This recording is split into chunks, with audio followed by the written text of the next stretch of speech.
Bacaan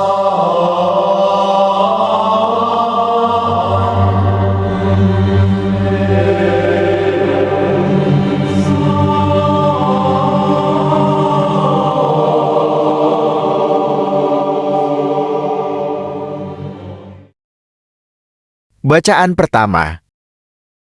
Bacaan dari Kitab Pertama Raja-Raja.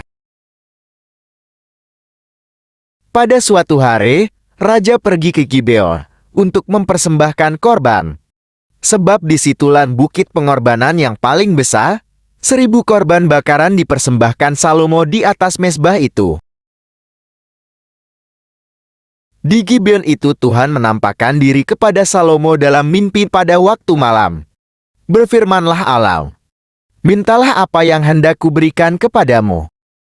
Lalu Salomo berkata, "Engkaulah yang telah menunjukkan kasih setiamu yang besar kepada hamba-Mu Daud, ayahku. Sebab ia hidup di hadapan-Mu dengan setia, benar dan jujur terhadap Engkau.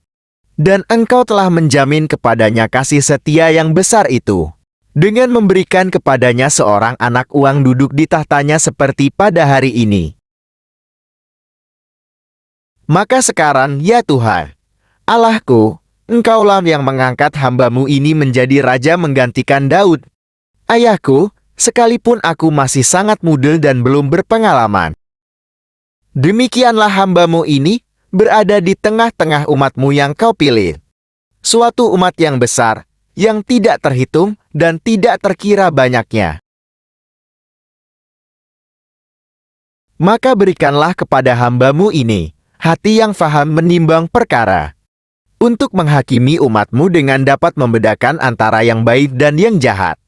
Sebab siapakah yang sanggup menghakimi umat-Mu yang sangat besar ini? Lalu adalah baik di mata Tuhan, bahwa Salomo meminta hal yang demikian.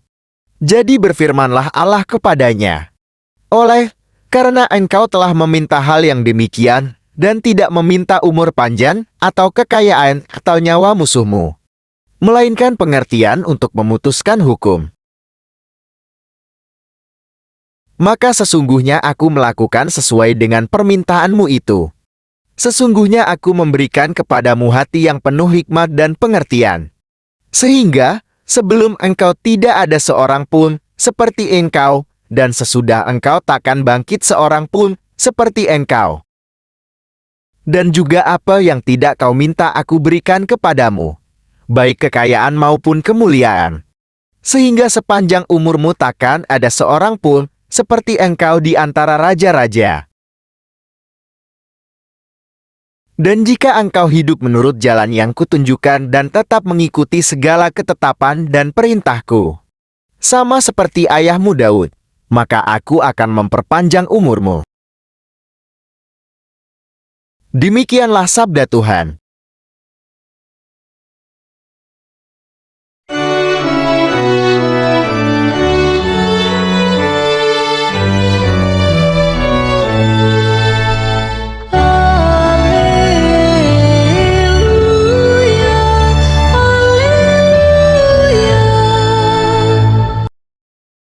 Domba-dombaku mendengarkan suaraku, sabda Tuhan. Aku mengenal mereka, dan mereka mengikuti aku.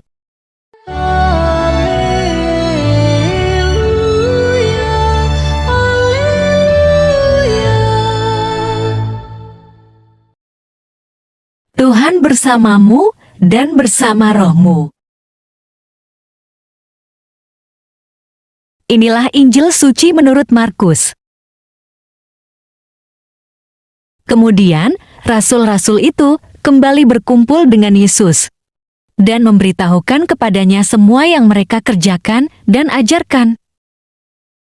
Lalu ia berkata kepada mereka, "Marilah ke tempat yang sunyi, supaya kita sendirian, dan beristirahatlah seketika. Sebab memang begitu banyaknya orang yang datang dan yang pergi, sehingga makan pun mereka tidak sempat."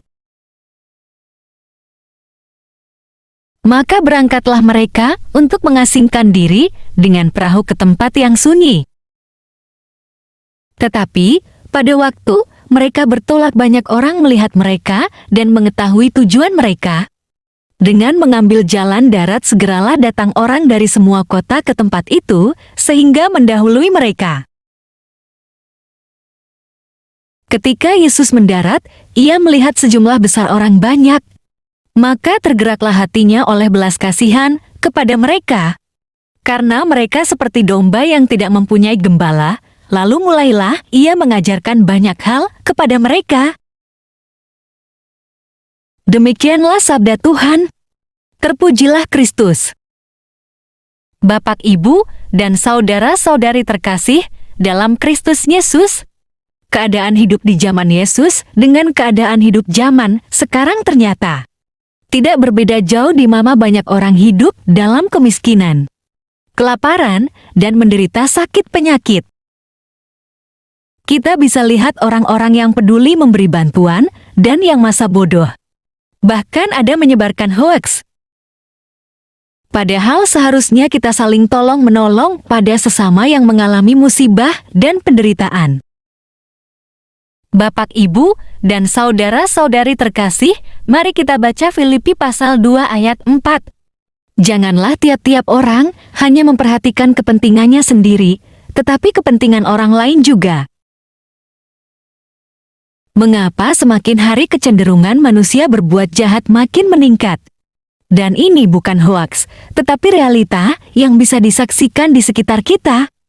Di manakah belas kasihan seperti yang Yesus kehendaki, agar kita memiliki hati penuh belas kasihan kepada sesama? Bapak, Ibu, dan saudara-saudari terkasih, mari kita baca Matius pasal 9 ayat 13. Jadi pergilah dan pelajarilah arti firman ini. Yang ku kehendaki ialah belas kasihan dan bukan persembahan. Karena aku datang bukan untuk memanggil orang benar, melainkan orang berdosa. Hendaknya kita mencontoh Yesus yang sangat berbelas kasihan kepada banyak orang yang menderita sakit, kekurangan, kelaparan, hingga yang kerasukan setan. Bapak, Ibu, dan saudara-saudari terkasih dalam Kristus Yesus, Injil hari ini mengisahkan bagaimana Yesus berbelas kasihan kepada banyak orang yang datang kepadanya. Ada beberapa penyebab seseorang tega melihat orang lain menderita dan tidak segera menolongnya, bahkan terhadap kaum keluarga sendiri. Pertama, semacam balas dendam di masa lalu. Hidupnya susah tidak ditolong orang lain. Dan tatkala hidupnya sukses, maka ia tak akan berbelas kasihan menolong orang. Kedua, fokus utama hidupnya mengumpulkan harta kekayaan dunia. Sehingga segala sesuatu diperhitungkan untung ruginya ketika ia berbuat sesuatu. Ketiga, merasa dirinya masih kurang pada hal itu, hanya alasan saja. Sebab sesungguhnya ia egois, tidak mau berbagi kepada sesama. Ketiga hal ini menyebabkan seseorang semakin hari semakin tipis, bahkan sirna belas kasihan di dalam dirinya. Bapak, Ibu, dan saudara-saudari terkasih dalam Kristus Yesus, semoga Anda tidak termasuk golongan orang yang tega membiarkan orang lain yang menderita. Padahal Anda sanggup menolongnya bila ada belas kasihan. Salam kasih, Tuhan Yesus memberkati. Marilah berdoa. Allah Bapa, sumber pengharapan. Engkau telah mengikat perjanjian dengan semua orang.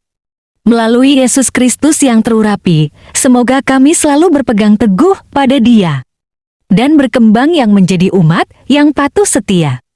Dengan perantaraan Yesus Kristus Putramu, Tuhan kami yang bersama Dikau dalam persekutuan Roh Kudus hidup berkuasa, Allah sepanjang segala masa.